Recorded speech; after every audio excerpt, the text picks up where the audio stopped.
За энэ хичээлийн дүрэн болохоор өөрийгөө болон өрөөлийг одоо ойр дотны хүмүүсээ танилцуулахын бүлэг юуны нэг хичээлийн дүрм.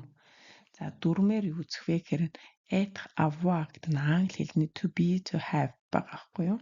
Ямар нэг хэн одоо байх орших ямар нэгэнтэй байх гэсэн үг. За дараа нь тодорхой болон тодорхой бус артикл гэж байна. За тэгээд биеийн төлөөний үгс би чи тэр гэд. Дараа нь угтуур үгс гэж байна. Тэнд энд тэндээс эндээс тэрэн дотор тэнд гэдгээр. За байршил заас үг байна. За тэгснээ нэр үгийн олон тоо тэмдэг үгсийн бас олон тоо гэд. За тэгээд асуулт. За ингээд цүл пал хийгээл маш их юм зэрэгцээл ороод ирж байгаа юм шиг боловч угаасаа энгийн хураангуй өгүүлбэр байна тий. Би иддэг. Гэхийн төдийд би гэдэг юу байна? Биеийн төлөөний үг байна. Иддэг гэд үйл үг нь байна. Гэтэл энэ чи би ааруул хурууд иддэг. Тэгэхээр ааруул хурууд гэдэг нь олон тоон дээр хэрэглэгдэж байна тий. Гэх мэтчлээ ингээд хураангуй өгүүлбэр ерөөсөө үг сурч өгүүлбэр хэлж үг холбож өгүүлбэр болгоод хэлхийн төдийд энэ бүх юмнууд одоо энэ дүрмийн зүйлс дандаа хэрэг болно гэсэн. За тэгэхээр харъя. Эхнийх дээр pronom personnel гэдэг нь биеийн төлөөний үг гэж байна. Би гэхээр je, chi, tu, тэр эмэгтэй гэхээр elle, тэр эрэгтэй il, бид гэсэн чи on, nous. Та нар, vous, тэдгээр эмэгтэй, elle, тэдгээр эрэгтэй, олон тоон дээр il. За энэ болохоор ингээ англи хэлний I, you, she, he, it. За одоо энэ on гэдэг нь it буюу одоо эзэн биегүүгээр хэлж гин гэсэн үг. Тэгсэн мөртлөө яагаад энэ чи бид гэж юм гэхээр одоо явцгаая ч гэдэг юм уу те. Ингээд би өөрөө ямар нэг юм уриалаад ч юм уу те тэр бүлэг хүмүүсийнхээ дунд би өөрөө багтаж байгаа бол унаар илэрхийлж болдог байхгүй. Ер нь тэгдэг ингэдэг. Монголд ер нь их цай уудаг гэвэл Монголд ер нь цай уудаг гэхээр тэр цай энэ өгүүлбэрт жишээ нь юу нь байхгүй байгааз миний эмээ гэсэнгүй би гэсэнгүй эзэн биегүү ингээд дунд нь хэлчихэж जैन тий. Тэгэхээр ашигладаг. За дараа нь бид гэсэн байна тий. За энэ та нар гэдэг нь хэрвээ би өөрөө хүнтэй та гэж хүндэтгэн харилцаж байгаа бол энэ vous гэж хэлнэ. Хэрвээ миний хүүхдүүдээ та нар битгий шуугилдаг гэж байгаа бол олон тоон дээр бас vous. За тэдгээр эмэгтэй гэж юм тий. Тэр хүүхнүүд бүсгүйчүүд тэдгээр эрэгтэй. За энэ ил дээр нэг юм хэлэхэд 10,000 эмэгтэй хүн дунд 10 эрэгтэй байлаа гэж бодъё. Тэр тооны харьцуулалт нь бол харьцангуйгаач бүсгүйчүүд нэх байна. Гэсэн ч гэсэн ийлгээд эрчүүдийн төлөөлөл байгаа л бол тэрч бүхэл сая бүсгүй дунд нэг хүү байлаа гэж бодоход илгээ олон тоон дээр л эрх үүсэн дээр авдаг шүү. За ингээд байх орших гэдэг үглэг ямар нэг зүйлтэй байх. За энийг бол ёстой өөрийнхөө нэр шиг сайн цээжлэх хэрэгтэй гэсэн үг шүү.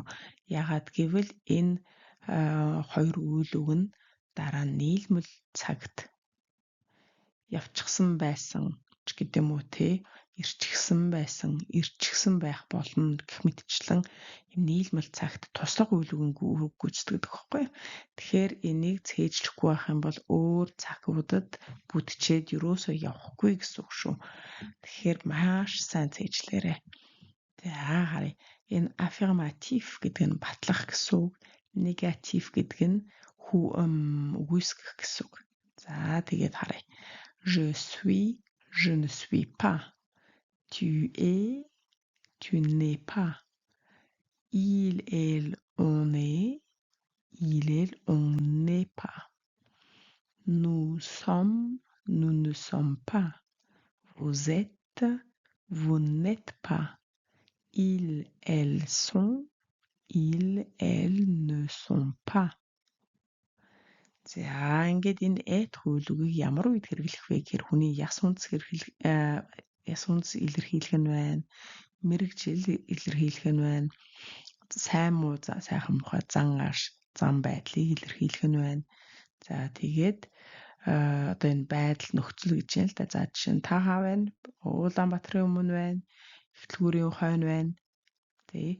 За эсвэл Улаанбаатарт Монголд байхгүй байна гэдэг тэ. За нэг харъя жишээг нь. Nationalité. Quelle est votre nationalité? Quelle est votre nationalité? Таны яс үндэс юу вэ? Je suis mongol. Би бол монгол хүн. Je suis mongol. Дараа нь ясна юу мэргэжил гэсэн тэ тэр дээр est-ce que vous êtes professeur? За est-ce que гэдэг нь тийм үү юм уу гэд асуух үгүй юм байгаа шүү. Vous гэдэг нь та, vous êtes та бол professeur гэхээр багш. Та бол багш. Оо. Est-ce que гэдэг нь асуух сул үг байна. За дараа нь зан чанар дээр vous êtes contente mesdames? За mesdames гэдэг нь хатагтай нараа гэд олон тоон дээр асуучж байна. Тэгэхээр та нар сэтгэл хангалуун байцгаана уу? За энэ contente гэдэг нь сэтгэл хангалуун гэсэн үг. За vous êtes contente mesdames? Non, nous sommes déçus. Үгүй бидний урам хугарчихлаа гинэ. За энэ déçu гэдэг нь болохоор одоо хүлээлтэнд хүрээгүй урамгүй байна гэсэн үг. Déçu. За ахаар хэлээдгүй. Vous êtes contente mesdames?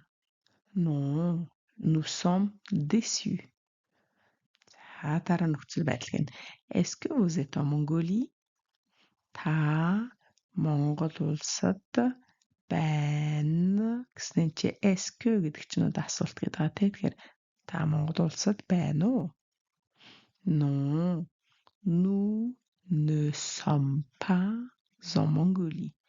Үгүй бид Монгол улсад байхгүй байна гэнэ. Монгол улсад биш байна. За энэ ингэхээр этхтэй орж байгаа тохиолдлууд байна. Аввахтай орж байгаа тохиолдлуудыг харъя. Авваг нь болохоор ямар нэг зүйлтэй байх, ямар нэг юмтай байх гэсэн үг байна. За affirmatif гэдэг нь батлах, negatif гэдэг нь үгүйсгэх. Je n'ai pas, tu as, tu n'as pas. Il est, on a, il est, on n'a pas. Nous avons, nous n'avons pas. Vous avez, vous n'avez pas. Ils, elles ont, ils, elles n'ont pas. За надад байгаа, чамд байгаа, тэр бүсгүй, тэр залуу, тэр бүсгүй бидэнд байгаа, танд байгаа, тэдэнд байгаа. Надад байхгүй, чамд байхгүй, түүнд байхгүй, бидэнд байхгүй, танд байхгүй, тэдэнд байхгүй гэсэн үг байна. За энэ байхгүй гэхээр ойлгомжтой. Энэ араас амтай амгүй юу ч хэлж болох байгаа байхгүй юу? За жишээ нь ямар нэгэн бодит материал гэнэ идиомс дээр est-ce que tu as une voiture? Чамд машин бий юу? За est-ce que гэдэг нь болохоор асуулт гэдэг байгаа тийм ээ. Tu as чамд байгаа. Une voiture гэдэг нь машин гэсэн. Est-ce que tu as une voiture? Non, je n'ai pas de voiture. Үгүй надад машин алга. За одоо энэ дээр хараа үгүйсгэхээр энэ je n'ai pas гэсэн мэт энэ дээдлийн une гэд тодорхой бус ялгац гişүүн байгаа юм. Тэр нь өгөөсгөл дээрээ дөө болчтой шүү. Ямар нэгэн өгөөсгөхээр дөө болчихно гэсэн үг. За дараа нь нас асуух нь. Нас хэлэхэд quel âge avez-vous? Та хэдэн настай вэ? Quel âge avez-vous? За одоо энд хариулахад бид нар жишээ нэг бодолд надад байгаа гэж хэлэх ёстой юм бол j'ai 32 гээл болоо. Тэ. За дараагийнх дээр нь хүн ба амьтан гинэ. Combien d'enfants avez-vous? Та хэдэн хүүхэдтэй вэ? Enfant гэдэг нь хүүхэд, combien гэдэг нь хэдгчнээ гэсэн үг. За дараа нь je n'ai pas d'enfant. Надад байхгүй гэж энэ үүсгэчихсэн хүүхэд байхгүй. За notion ойлголт хөгтгөн. За жишээ нь qu'est-ce que vous avez? За танд юу тохиолдов вэ? За энэ хараа vous avez гэдэг нь танд байгаа гэсэн үг байна тий. Энэ дэр танд юу байна гэж ингэж асууж байна гэдэг чинь qu'est-ce que vous avez гэх юм бол танд юу тохиолдов вэ? Та яагаа вэ гэсэн асуулт гэж ойлгоорой.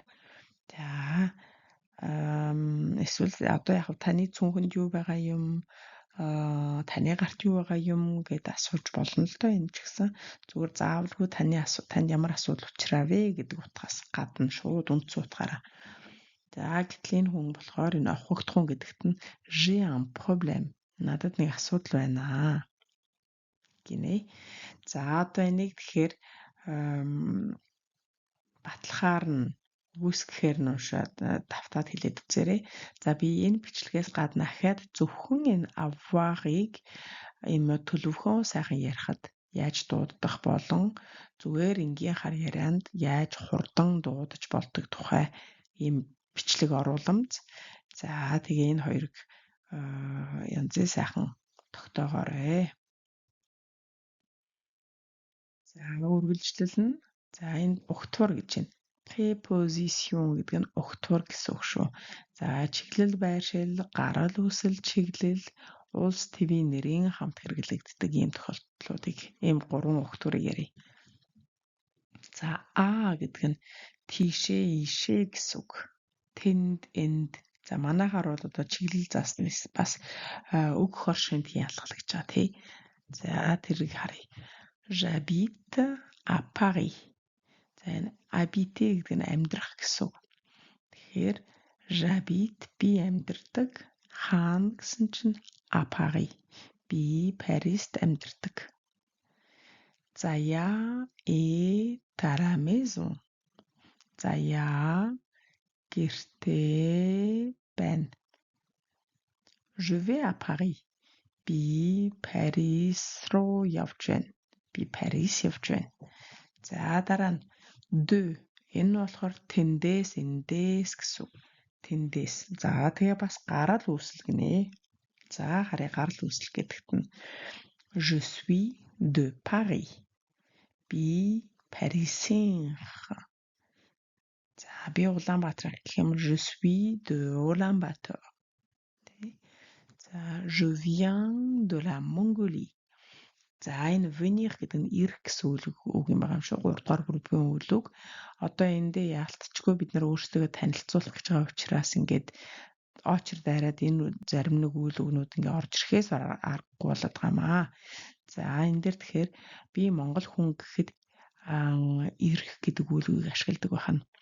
Би яг одоо ирж байгаа биш ч гэсэнтэй ирээд утчихсан ч гэсэн би Монгол хүн. Гэхдээ je viens de la Mongolie. За дараа нь je viens d'Ulaanbaatar. За одоо энд бол яг газар байршил нь хэлж байна те. Би Улаанбаатараас ирж байна гинэ. За дараа нь on. Энэ on гэдэг нь одоо байршил заагаад тэв улсын нэрийн өмнө хэлэгдэж байгаа. За жишээ нь je suis en Mongolie. Je suis en France. За en Iran. За тэгэхээр би Монголд байна, Францад байна, Иранд байна гинэ. За одоо энэ F гэдэг нь Féminin буюу эм хүйс гэсэн үг. Энчээ болохоор Иран гэдэг нь эр хүйс байна. За тэгээд он гэж орох нэ. За энэ дээр болохоор эр эм хүйсийг яагаад хэлж чинь гэхээр эр хүйснийх нь болохоор надаа ихшгээр хэлсэн байгааз Иран гэд Иран гэсэн байна. Тэгэхээр